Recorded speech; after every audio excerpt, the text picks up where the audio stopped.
About a week later, I saw Michael Jackson again. He was in a gathering hall surrounded all in white. No walls, ceilings, or boundaries, just endless white. Approximately 100 souls were present, including myself. He was smiling with such joy emanating from his face. Happiness was just emanating from every pore of his body. From across the room, he looked my way with an earnest appeal. He wanted to convey something important to me. This was a gathering of souls who had been given unique purposes on earth and were supporting one another like a support group. But there was food and a party-like atmosphere. It was a celebration of a job well done. He wanted to convey to me the understanding he had about some of the difficulties I have faced and continue to face in my life.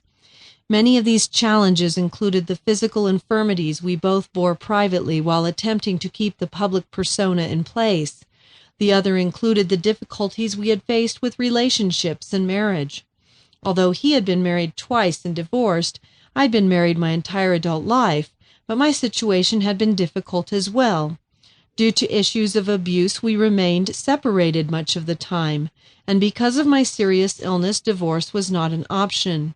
It seemed I was destined to remain separated, but never divorced, until the day I might also die.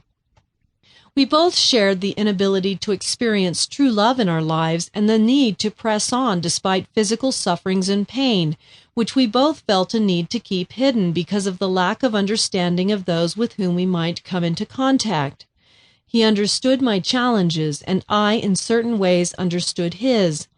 In confidence, he conveyed to me that all would be well. Suffering and certain trials often accompany the works of the Spirit. I was filled with a sense of peace about things in my own life which don't ordinarily convey a sense of peace to a person.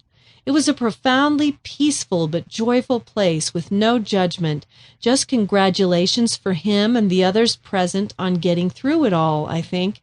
He appeared at the age of his death, and he was very, very happy. Very at peace. All was well. I guess one way to explain it was that amongst these 100 or so souls in the room, each had been given profoundly difficult tasks.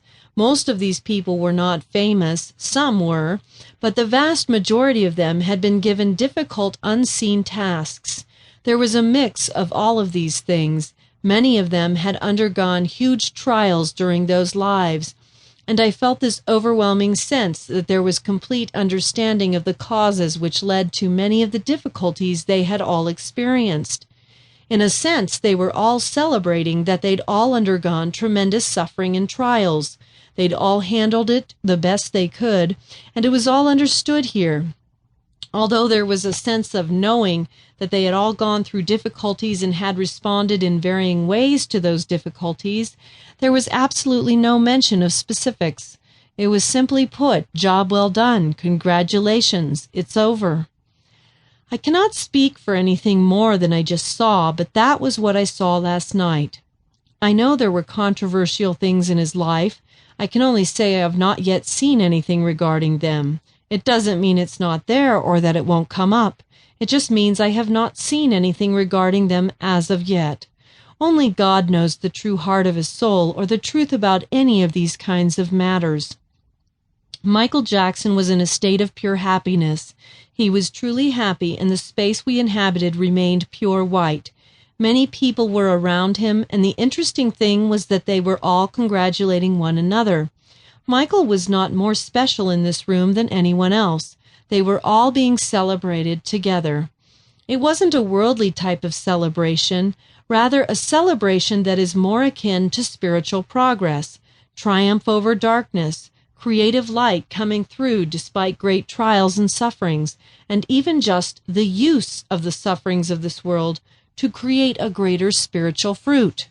Very beautiful, peaceful, serene, and it's the first time that Michael Jackson seemed to notice my presence and was actually instigating, assisting me as well.